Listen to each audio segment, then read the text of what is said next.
All right, everyone. Welcome to episode 2 of The Future Belongs to Creators. I'm your host, Nathan Barry, along with your other host, Barrett Brooks. The other host.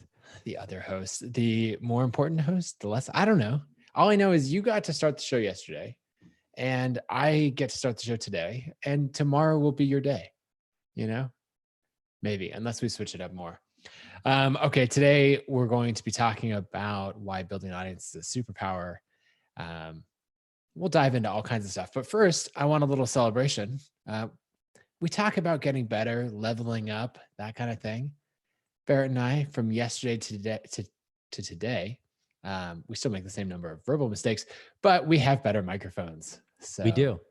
Luckily, we had already ordered them months ago, actually, and we just had to set them up. So, yeah, especially because as we get into the current state of affairs, maybe we'll dive into red, yellow, green again. But one of the things that has changed is that Amazon has said they're not accepting shipments to their warehouses that are non-essential goods. I didn't get into the definition of essential goods and all of that, but I imagine this microphone would not fall under essential goods under Amazon's definition. So glad we bought them a while ago and they're all set up.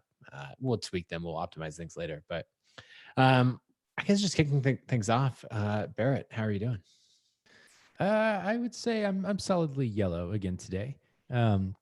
Kicked the day off though with a really nice practice that felt really painful at the time, but and I'm grateful for it. Which was did a little meditative prayer for 20 minutes, and the premise of it was, so I'm a Christian, which doesn't mean I think everyone should be a Christian. I'm just saying that my own faith is that I'm Christian, and the practice was you have a word related to your faith in your head.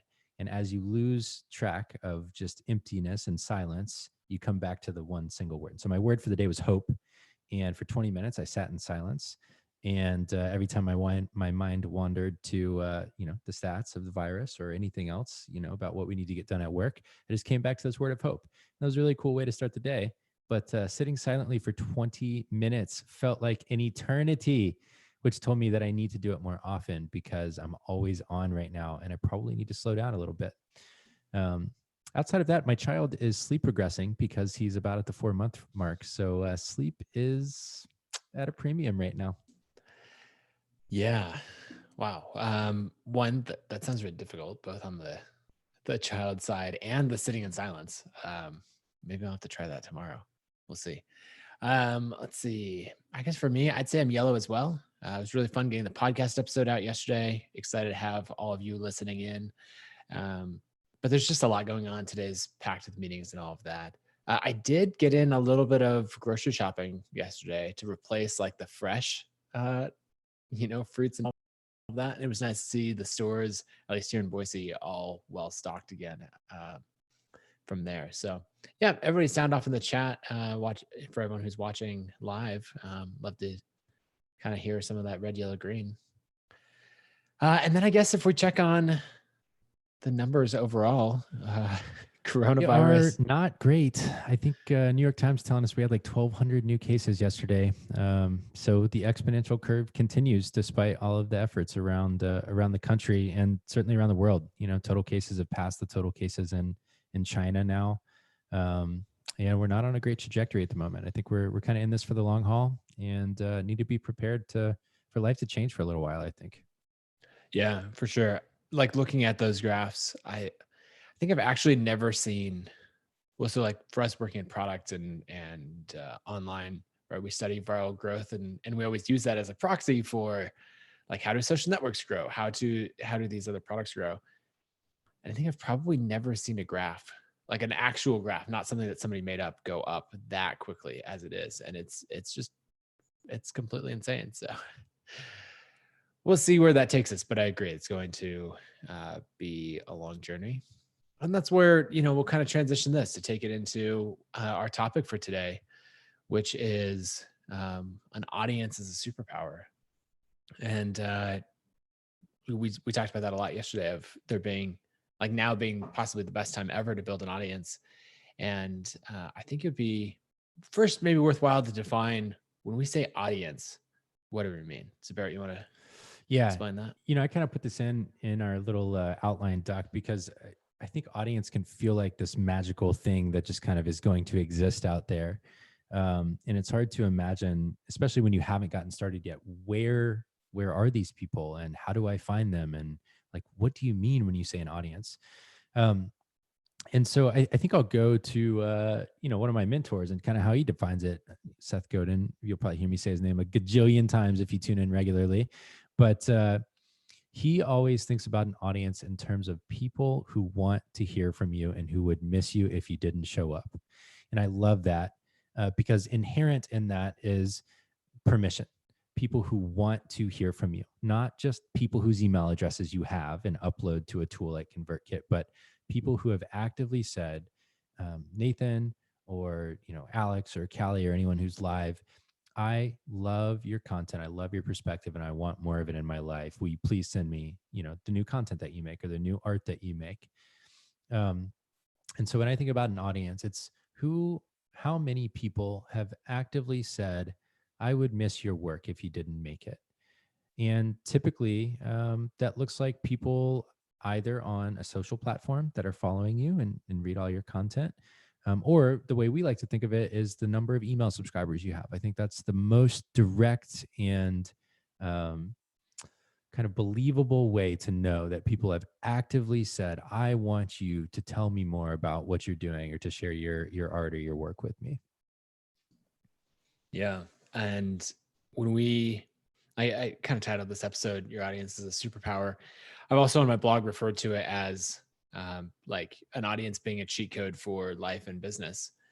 And so when we get into that of like, okay, what does that actually mean, right? You've got 500 people, 50 people, 1,000, 100,000 people following you at any level. Like, what impact does that actually have?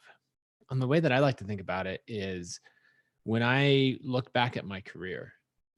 So I started in web design and software design, made this jump to designing iPhone apps when I first left my job at a software company. And right around then is when I started building an audience. And I don't spend any time right now talking about how to design iPhone apps. Like that, I mean, Barrett, you got to hear me talk about this in our mastermind group, what, 8 years ago or something like that. It'd come up a lot. That was a topic. And now it's not what I do at all. And all the way along, I made these different jumps of going from talking about app design to talking about more broader web user experience, and then transitioning from there into marketing and audience building. And I used to talk a lot about pricing strategy and all this other stuff, and then making that transition to starting ConvertKit and growing it. And so when I think about what my audience did for me, um, is those are the people who were every time I made this jump, they were the ones like cheering me on. Like imagine taking this big leap. If you're like, okay, I'm gonna quit my job and go freelance, or I'm gonna try to sell this product or something. And instead of people going like, okay, cool, have fun with that, there's like 100 people who are like, yeah, dude, you got this. And that's what an audience is. And so I think of when you're trying to undertake some of these really complicated things, like starting your first product or quitting your job or any of those things. Um, it's so hard. And what if you had like a cheat code that you could type in and unlock that? And I always think of, I played a lot of computer games as a kid, and my favorite one was Age of Empires. And I don't remember the cheat code. I should have looked it up beforehand, but you would type this in, and then like your armies would be getting overwhelmed. You type in this cheat code, and then you get this car with a machine gun, and you would drive around with that and take care of your enemies. And it was just like, in this time of need, you could just call in backup, and they'd come in and help you out. And that's the way I think of an audience, as like you've got these people who are in your corner and they're excited for you, and you get yourself in a tight spot and you're like, hey guys, I need some help. Um, I need this to actually go somewhere. And they come in, maybe not a little race car with a machine gun, but it's almost as useful. Yeah, totally. I think we'd be remiss if we didn't talk about Kevin Kelly and 1,000 True Fans. But if you've never heard the concept, I'm sure many of you have, but if you've never heard the concept, the idea is that it really doesn't take that many people to be able to earn a living as a creator. Um, it might sound like a lot if you're just literally starting from zero, but all things considered, if you could get 1,000 people who pay attention to what you do and buy pretty much anything you make, you're pretty set.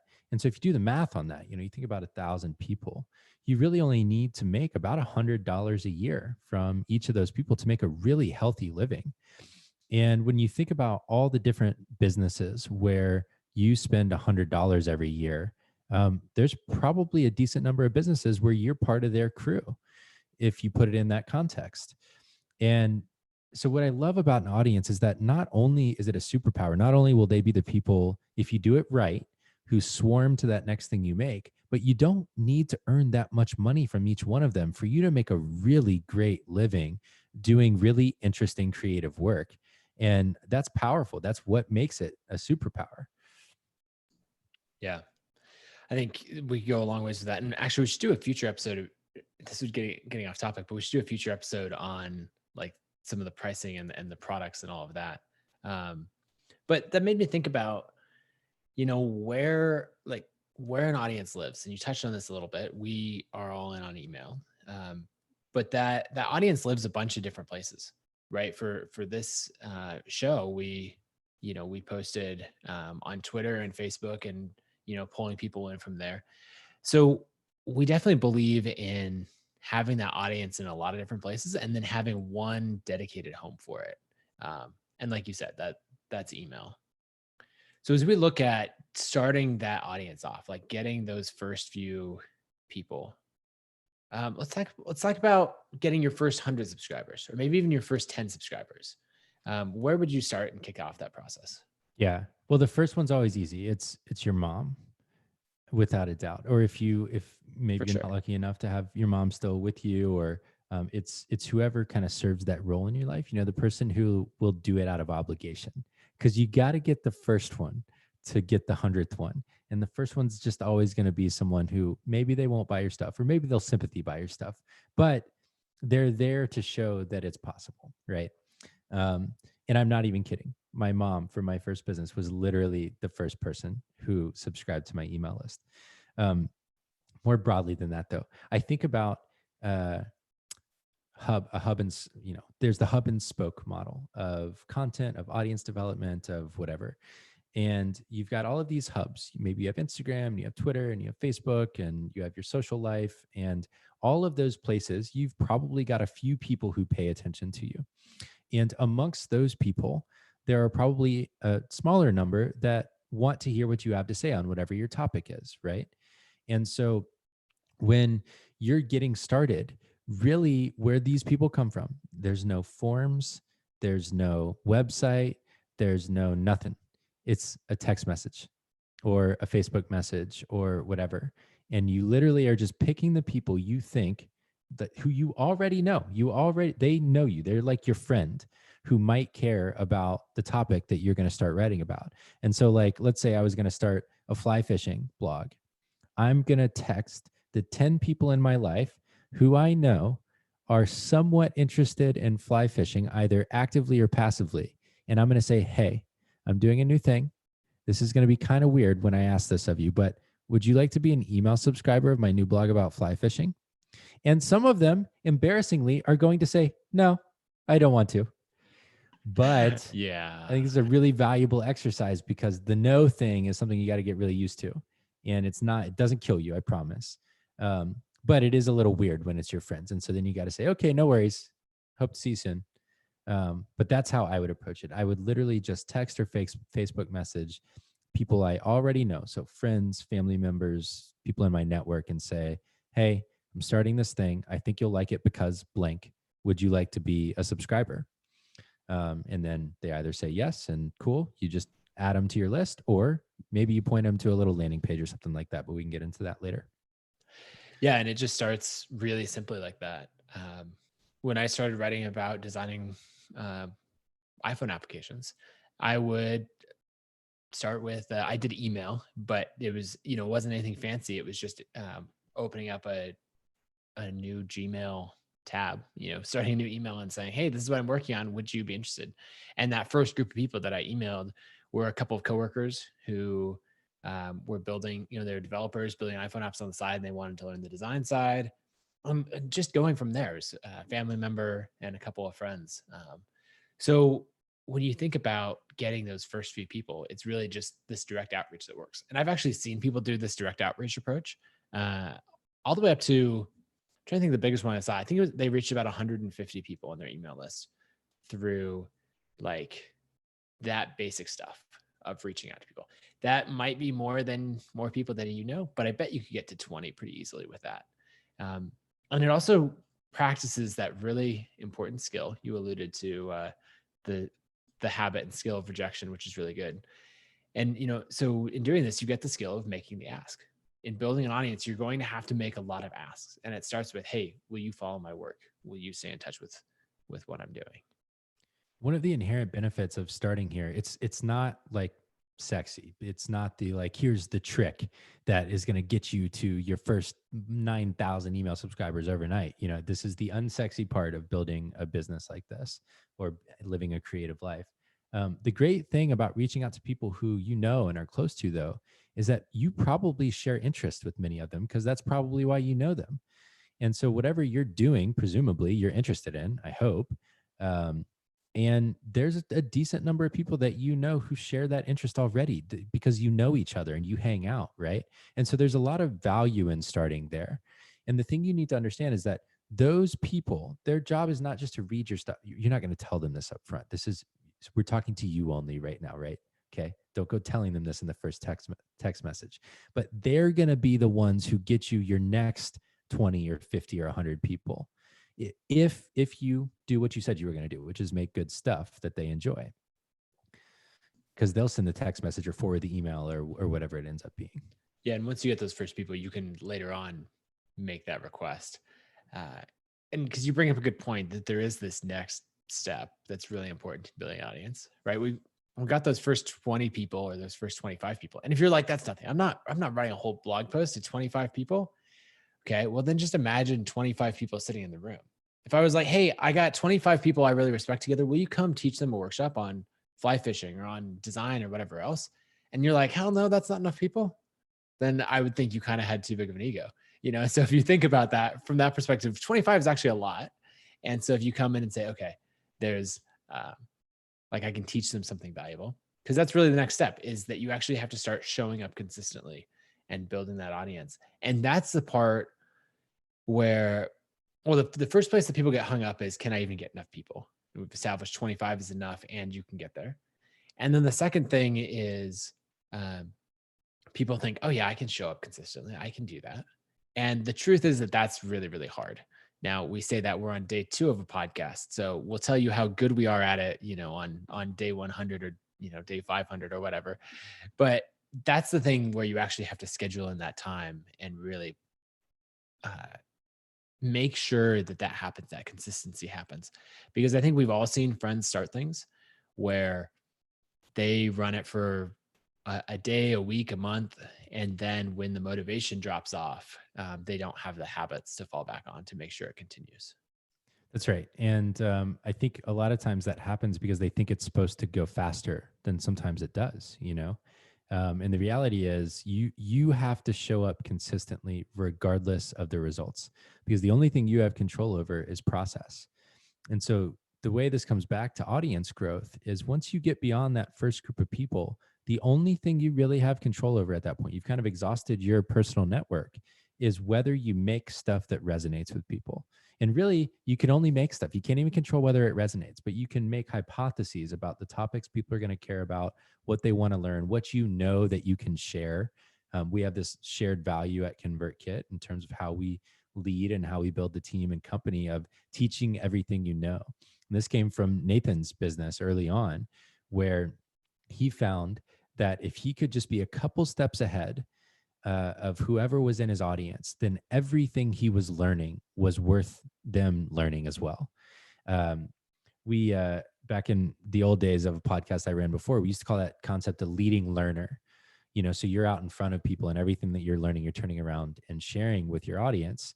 And this is true regardless of what your medium is, whether you're a writer, whether you're a podcaster, whether you're a musician or a chef. Like, the behind the scenes stuff is actually what makes people feel connected to you. The vulnerable, yeah, I was trying a new recipe for my restaurant the other night and I lit it on fire You want to see the photo of what it looked like afterwards. Like that is what makes people fall in love with you. Yes, they want the finished recipe when it's done, but what's going to keep them coming back is the stuff that makes them feel like, oh, I got something no one else did. That's the email that gets forwarded. Right. It's that human element because I'm going to try to do the recipe. I'm going to see your perfect polished version of it. I'm going to try to do it and be like, I couldn't do any of it. Like, it falls apart. It tastes terrible. I don't know. The cake collapses in on itself or um, any of those things. I'm like, why didn't this rise? What's wrong with the bread that I baked? Uh, and if you share some of your own stories as the creator of like, oh yeah, this totally did not work the first time out because I was totally distracted. My kids were talking to me while I was testing this out. And yeah, I totally messed it up. Um, if you share that side of it, then people will go, oh, you're just like me. And we love following, movie stars and super famous people. But what we love the most is when they sit down on, Oprah or Ellen or something like that and like share things that like really, really connect with them.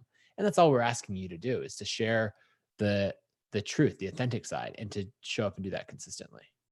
Yeah, totally. So someone in the chat, Danya, I think, asked, "What if you're not good at storytelling and you're trying to take this approach?" And here's what I would say: if you sit down with friends and you've ever made them laugh about something that happened to you in your life, then you're good at storytelling. It doesn't have to be this like grandiose skill. You're just sharing what's true and what's happened to you over time. And an example of this that I love, they're further along than beginners, but this couple, Paul Nicklin and Christina Mittermeier, they have a foundation called Sea Legacy. They're National Geographic photographers. They just recently started an email list. And a lot of what they send are early career stories about getting started. The like painful slogging through 6 feet of snow in the Arctic, not knowing if they're ever going to get another gig again because they can't capture the photo they were assigned to capture for National Geographic. And so it's not, yes, they're telling a story, but really he's just sharing what was true. He was on this project to photograph salmon across the world, and he didn't know if he was going to be able to get back from whatever country he was. And it's not that he's coming up with the arc. He's just relating what he had to go through to get where he is today. And for someone who's deeply interested in being where he is or learning what he knows, it's inherently interesting. And so that's the thing about telling stories is people want connection. They don't want a formula. They don't want you to be a master filmmaker who can tell this arc. If you are a master filmmaker, that's wonderful, but they don't need you to be that to be able to relate to you. Yeah. And that's really where there's these two sides of it when we're talking about building an audience. And when you get stuck on one side, you can go the other. And those two sides are teaching and storytelling. And you can just use yourself as the barometer for this. What teaching would I want to learn if I was in the shoes of my audience? What types of content? For me, it was I wanted to read content that had actual numbers in it. And so one of the first things that I did was put actual numbers in every blog post I wrote about selling iPhone apps or publishing a book or any of those things. I put numbers in it. Turns out I wanted it.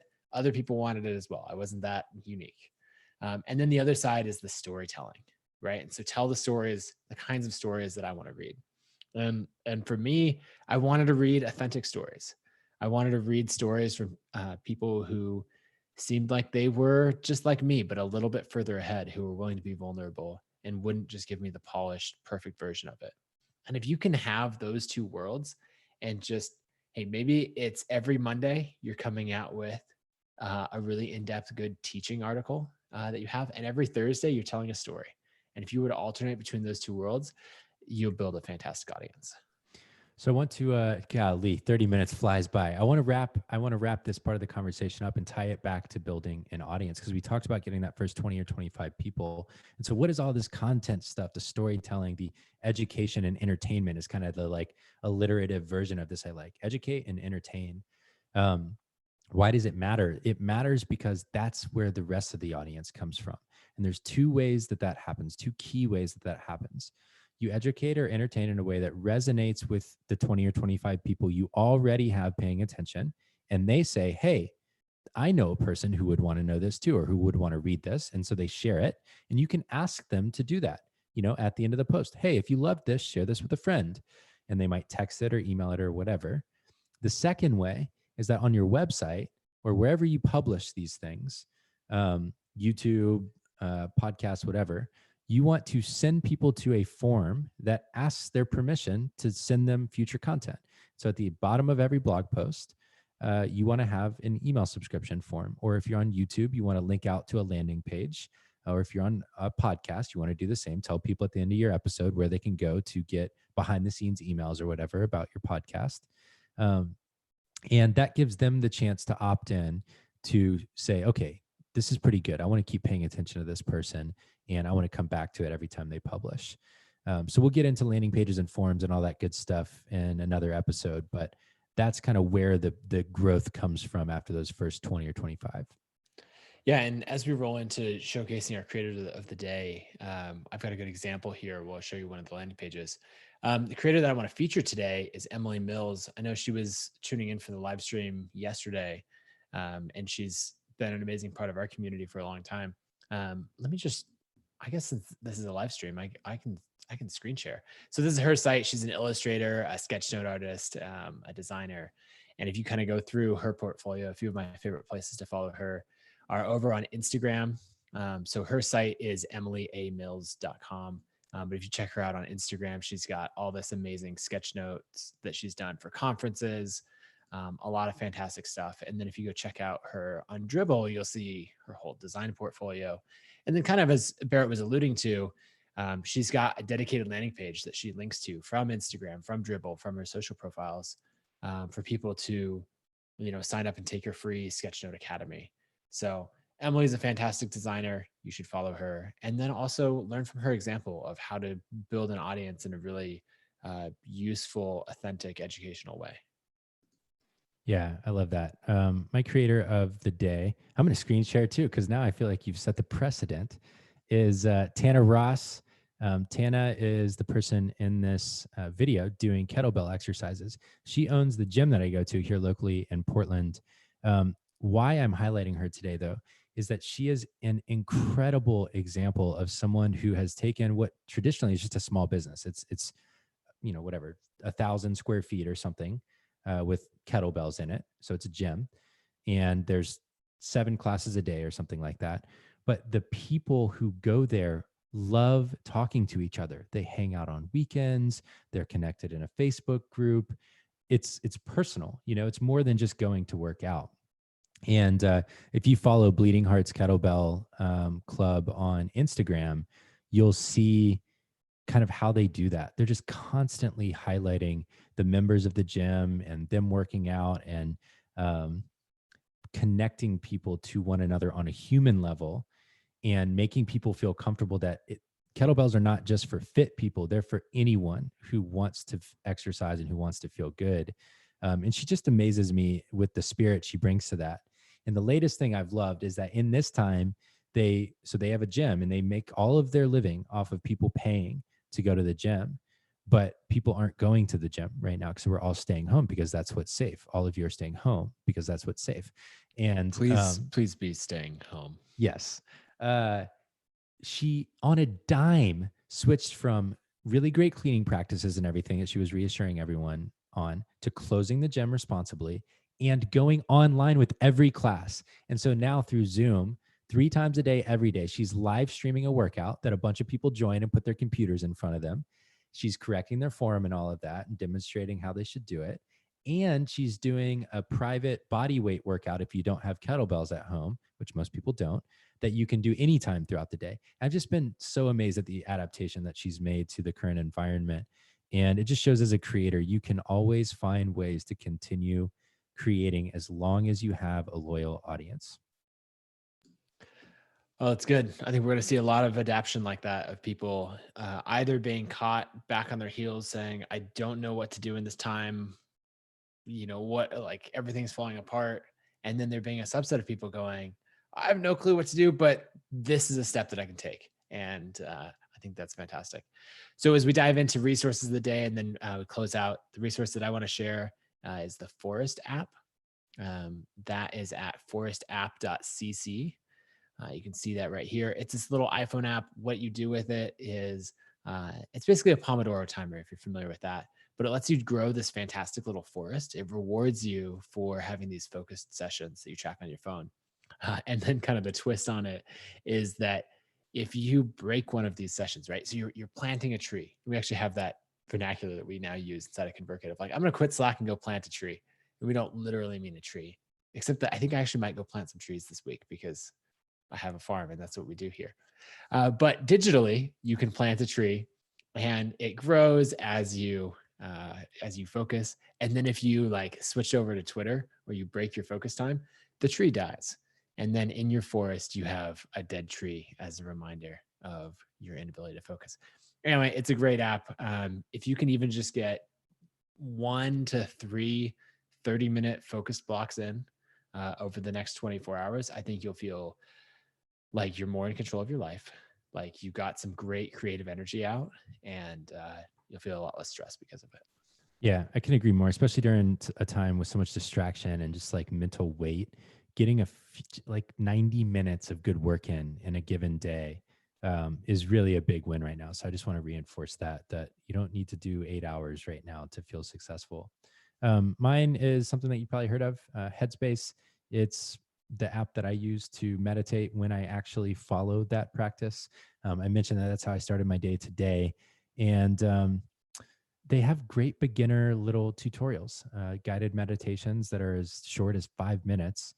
And man, it really made a difference in my day today to just have some quiet space, to let my mind rest, to not be checking anything on my phone or computer, and just let go of what's going on in the world that I can't control.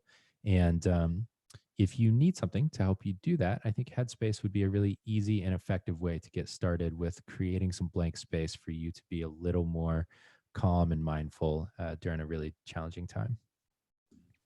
That's good. All right. Last closing thought, just wrapping up this episode. Um, we did a little poll around our team this morning, going for a red, yellow, green, as we talked about the other day. And there were a lot of yellows, handful of reds, you know. Um, and when you kind of have that awareness of like, oh, I'm not doing so well. I want to talk through something that both Barrett and I do of how we start to analyze stress. And this question might seem a little bit weird, but the first thing that we do is ask, okay, where in my body do I feel it? Because what we're trying to do is get from the like, I feel stressed. And instead of jumping straight to why do I feel stressed, if you go to where, then you can start to have a little bit of distance from it and be able to observe this a little bit. So for me, I usually, if I'm really stressed, I feel a tightness in my chest. Like that's where it closes in. But sometimes if it's a really anxious stress, then my hands will like not get shaky, but they'll get fidgety and I'll be playing with stuff and like Brett and I would be on a call and I'm like, okay, and I just dropped the pencil that I was fiddling with. It's like, what is that sound?